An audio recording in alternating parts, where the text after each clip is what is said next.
Get solutions. ఈరోజు వీడియోలో వచ్చేసి మీకు ఓన్లీ కాపీ కమాండ్ గురించి, సో దాంట్లో ఉండే ట్రిక్స్ ఎలా యూజ్ చేసుకుని మనం కాపీ కమాండ్ అనేది చేస్తాం. అందరికీ తెలిసిన కాపీ కమాండ్ ఏంటంటే మనం ఆబ్జెక్ట్ని సెలెక్ట్ చేసుకుని ఇంకొక పాయింట్ దగ్గర ఎక్కడైతే మనకి కావాలి అనుకున్నాం అక్కడ కాపీ అనేది చేస్తాం. కాపీ కమాండ్లో కూడా మనకి దీంట్లో కమాండ్స్ అనేవి ఇంకా ఫాస్ట్గా డ్రా చేయడానికి, అలాగే మల్టిపుల్ కాపీస్ డ్రా చేయడానికి, ఏదైనా మనకి సమ్ యాంగిల్లో డ్రా చేయాలి అన్న లేదా పర్టికులర్ డిస్టెన్స్ టూలో మనం కాపీ చేయాలి అన్న ఎలా చేయాలి అనేది ఈ వీడియోలో మీకు తెలుస్తుంది. Okay, so first one CO enter అని ఇచ్చిన తర్వాత ఆబ్జెక్ట్ని సెలెక్ట్ చేసుకోగానే మనకి ఇక్కడ కరెంట్ సెట్టింగ్స్ అనేది అవైలబిలిటీ వస్తుంది. So current settings copy mode multiple అనేది. ఓకే, మనం ఆబ్జెక్ట్ని కాపీ చేసిన తర్వాత నాకు సింగిల్ ఐటెం మాత్రమే కావాలి. ఓ ఎంటర్, ఎస్ ఎంటర్. సో నాకు సింగిల్ కాపీనే కావాలి అని అనుకుంటే సింగిల్ కాపీ అనేది యాక్టివేట్ చేసుకున్నాను. సో ఏ పాయింట్ నుంచి ఏ పాయింట్కి కాపీ చేసుకోవాలి అని అనుకున్నారు అంటే పర్టికులర్గా మీరు ఏదైతే పాయింట్ని తీసుకుంటున్నారో దాన్ని బేస్ పాయింట్ అని అంటారు. ఏ పాయింట్కి అయితే ప్లేస్ చేస్తున్నారో దాన్ని డిస్ప్లేస్మెంట్ పాయింట్ అని అంటారు. సో ఇలా మనకి ఆటోమేటిక్గా ఒక కాపీ రాగానే క్లోజ్ అనేది అయిపోతుంది కాపీ కమాండ్ అనేది. లేదు నాకు మల్టిపుల్ కాపీస్ అనేవి కావాలి. సో మల్టిపుల్ కాపీస్ కావాలి అని అంటే సిఓ ఎంటర్, ఆబ్జెక్ట్ని సెలెక్ట్ చేయండి, then enter, then next one is మోడ్లో మల్టిపుల్ అనే ఒక ఆప్షన్ ఉంటుంది, లేదా డైరెక్ట్గా మనకి మల్టిపుల్ అనే ఆప్షన్ కూడా అవైలబుల్గా ఉంటుంది. ఎంటర్. సో ఎంటర్ అని ఇచ్చిన తర్వాత మళ్ళీ specify base point, then specify displacement point. మనకి ఎక్కడెక్కడ కావాలి అని అనుకుంటే అక్కడక్కడ మనము కాపీ అనేది చేసుకోవచ్చు. సో నెంబర్ ఆఫ్ ఆబ్జెక్ట్స్ అంటే మల్టిపుల్ అంటే మనం ఎన్ని కాపీస్ అయినా తీసుకోవచ్చు. మనకి ఎక్కడ కావాలనుకుంటే అక్కడ మనం ప్లేసింగ్ అనేది చేసుకోవచ్చు. ఇది కాపీ మోడ్లో సింగిల్కి మల్టిపుల్కి డిఫరెన్స్. సో సింగిల్ మల్టిపుల్ కాకుండా మనకి ఇంకేమన్నా ఉంటాయా అంటే కాపీలో ఏరే అనే ఒక ఆప్షన్ కూడా ఉంటుంది. సో ఏరే అనే ఆప్షన్ని యూజ్ చేసి ఏం చేస్తాం అనేది చూడండి. అంటే ఒక ఆబ్జెక్ట్ అనేది ఇప్పుడు మనం మల్టిపుల్ కాపీస్ యూజ్ చేసినప్పుడు పర్టికులర్ డిస్టెన్స్లో ఇవ్వట్లేదు, మనకి ఎక్కడ కావాలి అంటే అక్కడ ప్లేస్ చేస్తున్నాం. బట్ మనకి పర్టికులర్ డిస్టెన్స్లోనే నాకు నెంబర్ ఆఫ్ ఐటమ్స్, ఇన్ని ఐటమ్స్ నాకు కాపీ కావాలి అని అనుకుంటే అప్పుడు యూజ్ చేసుకోవాల్సింది కాపీలో ఎరే కమాండ్ అనేది యూజ్ చేసుకుంటాం. So first CO enter, then select object enter, then specify the base point, then A enter. So particular distance అనేది ఎంత డిస్టెన్స్లో మీరు ప్లేస్ చేయాలి అనుకుంటున్నారు. నేను ఒక 50 డిస్టెన్స్ అనేది ఇస్తున్నా.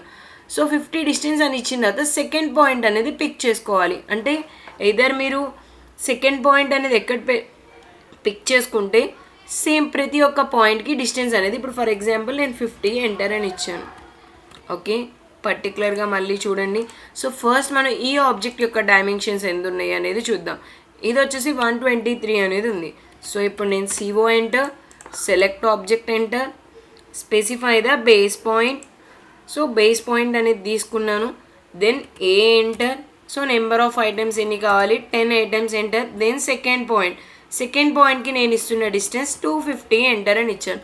సో ఎవ్రీ డిస్టెన్స్కి ప్రతి దానికి మధ్య 250 అనేది వచ్చింది. సో 250 అంటే ఎక్కడి నుంచి ఎక్కడి వరకు అంటే ప్రీవియస్ ఆబ్జెక్ట్ సెంటర్ పాయింట్ నుంచి నాకు ఈ ఆబ్జెక్ట్ యొక్క సెంటర్ పాయింట్ వరకు ఉన్న డిస్టెన్స్ వచ్చేసి 250. సో చూడండి మనకి 250 అనేది అయితే ఉంది. సో ఇలా మనకి 250 అనేది కావాలి అని అనుకుంటే మనం ఏం చేయాలి ఏంటి అనేది మీకు ఈ వీడియోలో తెలుస్తుంది. ఓకే, నేను టెక్స్ట్ కనిపించట్లేదు అని చెప్పి టెక్స్ట్ హైట్ అనేది ఇంక్రీజ్ చేస్తున్నాను. ఓకే, సో ఇప్పుడు చూడండి 250 అనేది క్లియర్గా తెలుస్తుంది, ఎందుకంటే నేను బేస్ పాయింట్ అనేది సెంటర్ పాయింట్ అనేది తీసుకున్నాను కాబట్టి నాకు సెంటర్ టు సెంటర్ అనేది 250. ఒకేలా మీరు ఎండ్ పాయింట్ తీసుకున్నారో అనుకోండి, ఫర్ ఎగ్జాంపుల్ కంట్రోల్-C, ఇక్కడ నేను ఈ ఆబ్జెక్ట్ని కాపీ చేయాలి అని అనుకుంటున్నాను. CO enter, then base point అని వచ్చి ఎండ్ పాయింట్, మీరు ఈ ఎండ్ పాయింట్ అయినా తీసుకోవచ్చు, ఈ ఎండ్ పాయింట్ అయినా తీసుకోవచ్చు. సో ఫర్ ఎగ్జాంపుల్ మీరు యొక్క ఏదైతే ఆబ్జెక్ట్ తీసుకుంటున్న స్టార్టింగ్ పాయింట్ని బేస్ పాయింట్ కింద కన్సిడర్ చేశారో అనుకోండి. సో ఆబ్జెక్ట్ యొక్క టోటల్ డిస్టెన్స్ని కన్సిడర్ చేసుకుని మీరు ఒక్కొక్క ఆబ్జెక్ట్కి మధ్య ఉండే డిస్టెన్స్ అనేది ఇవ్వాలి. ఫర్ ఎగ్జాంపుల్ ఇక్కడి నుంచి ఇక్కడి వరకు ఉన్న డిస్టెన్స్ 123. సో 123తో పాటు మీరు సెకండ్ ఆబ్జెక్ట్కి ఇన్ బిట్వీన్ డిస్టెన్స్ ఎంతైతే ఇద్దాం అనుకుంటున్నారో ఆ డిస్టెన్స్ వాల్యూ అనేది ఇవ్వాలి. సో 123 + 250 ఎంత అవుతుంది, 120, 250 మనకి ఎంత అవుతుంది, 373 అవుతుంది. నేను నియర్లీ 375 అనేది ఇస్తున్నా. సో బేస్ పాయింట్ తీసుకుంటున్నాను 375, మనకి మల్టిపుల్ ఆబ్జెక్ట్స్ కదా కావాల్సింది, ఏ ఎంటర్ అని ఇవ్వండి. నెంబర్ ఆఫ్ ఐటమ్స్ 5 ఇస్తున్నాను. దెన్ సెకండ్ వన్ వచ్చేసి 375 అని ఇచ్చారు. సో మనం హారిజెంటల్గా ఇస్తే హారిజెంటల్గా వస్తే, ఇన్క్లైన్డ్గా ఇస్తే ఇన్క్లైన్డ్గా అనేది వస్తుంది. ఓకే, ఇక్కడి నుంచి ఇక్కడికి ఉన్న డిస్టెన్స్తో పాటు మనం ఇక్కడి నుంచి ఇక్కడికి ఉన్నది కూడా క్యాలిక్యులేట్ చేసుకోవాలి. సో ఇప్పుడు నేను లీనియర్ తీసుకుంటున్నాను. ఈ పాయింట్ నుంచి ఈ పాయింట్ వరకు ఉన్న డిస్టెన్స్ ఎంతో చూద్దాం. సో ఫర్ ఎగ్జాంపుల్ మీకు ఇక్కడ క్లియర్గా ఒక ఆబ్జెక్ట్ అనేది డ్రా చేస్తాను చూడండి, విత్ డైమెన్షన్స్తో. REC enter, D enter, length 80, with 45 అనేది ఇస్తున్నాను. Okay, clear. Then next one, CO enter, select object enter, then specify the base point, A enter, number of items 3 enter, then second point 80 plus 40 120 ఇస్తున్నా నేను, 120 enter. So ఇప్పుడు నేను measure చేస్తే in between 40 అనేది ఉంది, కనిపిస్తుందా? నేను 120 కదా ఇచ్చింది, బట్ 40 ఎందుకు వచ్చింది అని అంటే ఈ డిస్టెన్స్ 80 ఉంది, ఈ డిస్టెన్స్ 40 ఉంది. అంటే టోటల్ ఈ స్టార్టింగ్ పాయింట్ నుంచి ఈ పాయింట్ వరకు మనకి తీసుకునే డిస్టెన్స్ 120 అవుతుంది. ఓకే, మీరు ఎప్పుడైనా మనం కాపీ చేసినప్పుడు ఏదైతే బేస్ పాయింట్ తీసుకుంటారో ఆ పాయింట్ నుంచి మాత్రమే మనం సెకండ్ పాయింట్ స్టార్టింగ్ పాయింట్ యొక్క వాల్యూకి డిస్టెన్స్ అనేది ఇవ్వాలి. ఓకే, ఇది ఫర్గెట్ అయితే కనుక, అంటే మీరు ఒకవేళ కనుక దీన్ని చూసుకోకుండా మనం డిస్టెన్స్ అనేది ఇస్తే మర్జ్ అనేది అయిపోతాయి. Okay, then next one, some యాంగిల్లో కావాలి అని అనుకుంటున్నారు. ఫర్ ఎగ్జాంపుల్ ఇక్కడ నేను ఒక లైన్ అనేది డ్రా చేస్తున్నా. సో నాకు ఒక సమ్ యాంగిల్లో కావాలి.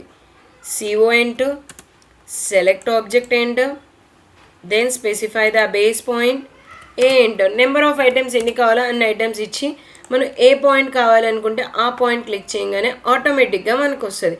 సో ఇలా మనం కాపీ కమాండ్ని యూజ్ చేసి డిఫరెంట్ టైప్స్గా మనం కాపీ అనేది చేసుకోవచ్చు. నెంబర్ ఆఫ్ కాపీస్ అనేది ఎలా ఇస్తారు, మల్టిపుల్ కాపీస్ కావాలా, సింగిల్ కాపీ కావాలా, ఎలా కాపీ కావాలి అనేది ఈ వీడియోలో మీకు తెలిసిందని అనుకుంటున్నాను.